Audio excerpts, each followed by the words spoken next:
What's up, guys? Welcome to another Tech Tuesday. Today we're gonna be sawing and cutting and doing all kinds of crazy stuff with this axle. You guys definitely want to stick around.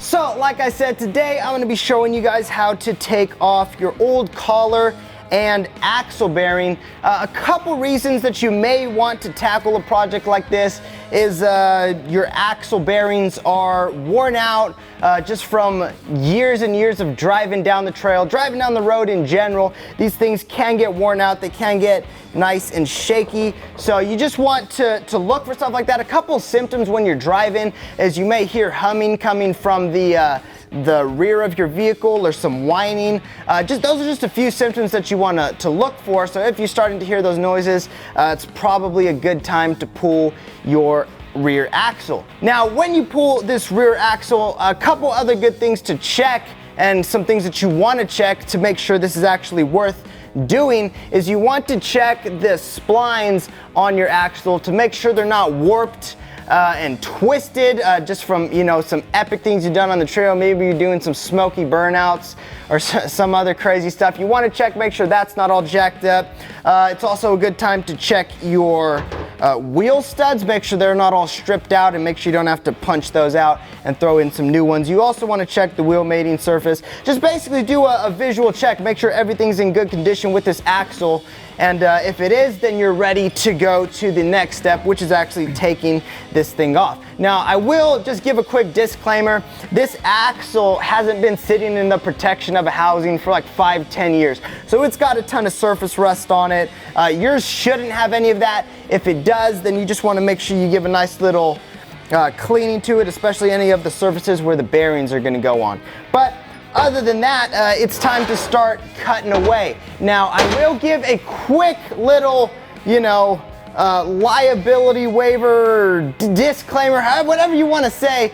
We take no responsibility if you guys want to tackle this project and you cut into stuff you're not supposed to, or wreck some stuff. That's on you. We've got some history in doing this. So if you guys want to tackle this, you guys feel like you're capable of doing this, all the best to you, but we don't guarantee that it'll work. So it just works for us. Anyways, I'm in that same boat with you guys that don't know what you're doing. So I'm actually gonna have our shop mechanic, James, come in, and he's gonna show you guys how to cut the wheel bearing off of the axle. So take it away, James. As far as tools go, you'll need a cutoff wheel, a roll of emery cloth, some safety glasses or a safety mask, a chisel, and a hammer. It's always a good idea to have a hammer. So I'll be using this 4-inch cutoff wheel here. I'll be cutting into the retainer and into the bearing. Be very careful not to hit the axle when you do this. If you do touch the axle, you can get away with that, you'll be okay. But just take your time and just try not to cut into it down to the axle.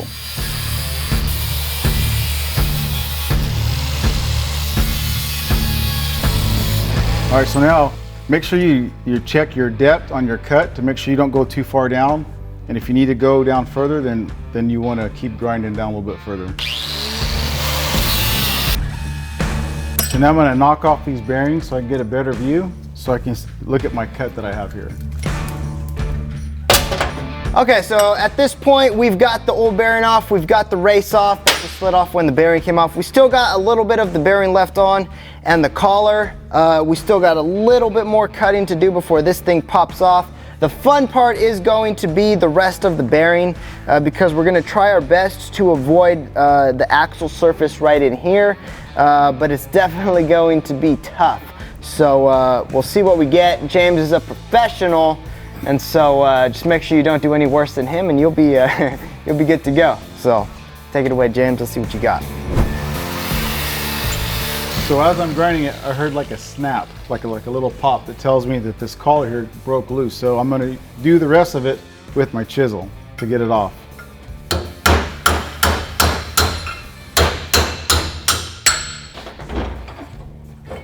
Here's the collar that came off.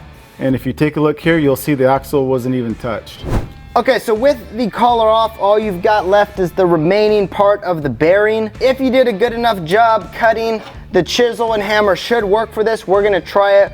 We're gonna smack the absolute crap out of this thing, see if we can get it to break, so that we don't end up getting any more gouge into the axle itself. If you're not lucky, you may have to do a little bit more cutting. Just try to keep it as minimal as possible into the axle and you'll be fine. Like James said, a little bit is all right, but we're gonna see what this puppy can do.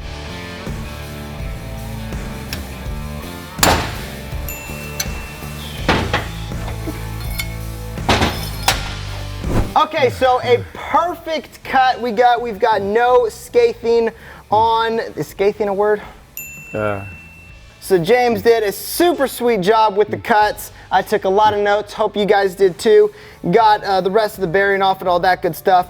What we're going to do now is put a new bearing and all of that stuff on. So if you guys want to learn how to do that, go ahead and stick around. Now, when you're putting the bearing on, you are going to need a press. You could have a cheap one or a super high quality one, it don't matter. If you don't have the proper tools, then you just want to send it to a machinist or something like that that can get the job done. Maybe you've got a friend that you want to hit up. But just, we're going to show you guys how to do it just for the benefit of the video so you guys can kind of learn what's actually going on. Other than that, you know, anything else you want to say about the job we just did? Just do a cleanup and prepare the axle a little bit before the new bearing goes on. Yeah, the thing again with this one is ours has been sitting out, so it's got a lot of surface rust. We don't want any of that when we're pressing the seal on. So we're gonna go ahead and clean it up and then show you guys how to press that seal on. So let's do it.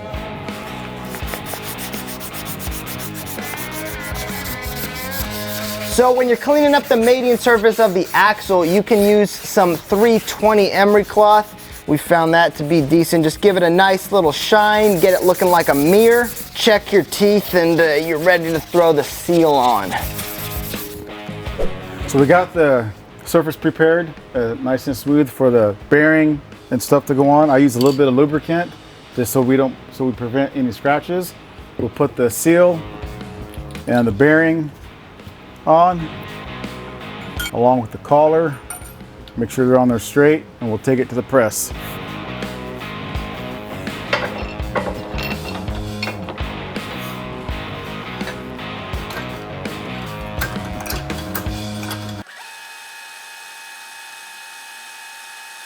Once this is installed, it is ready to be put into the vehicle. All right, so it is as simple as that, guys. Thank you, James, so much for your help. Everybody give it up for James. Okay, so that was a simple how-to on this Tech Tuesday of how to take off your old bearing, how to press a new one on. Hopefully you guys get away with as little scratches in this thing as possible. But just kind of giving you guys a little bit of insight on what actually goes into making some of these things. So if you want to tackle it yourself, go ahead and do that. If your axles are totally shot, you know where to snag them. We've got them in stock here at Wild Horses. We've got all the bearings and stuff. So hopefully those are in stock as well. But anyways, guys, thank you so much for watching. Make sure you subscribe so you can check out more awesome Bronco content. We've got it all here, as you guys know. If you guys are new, we do. We have it all here. Bronco is what we live. So anyways, guys, thank you. I don't know how many times I'm gonna thank you for watching this video, but with all of that being said, we'll see you guys out there on the trail.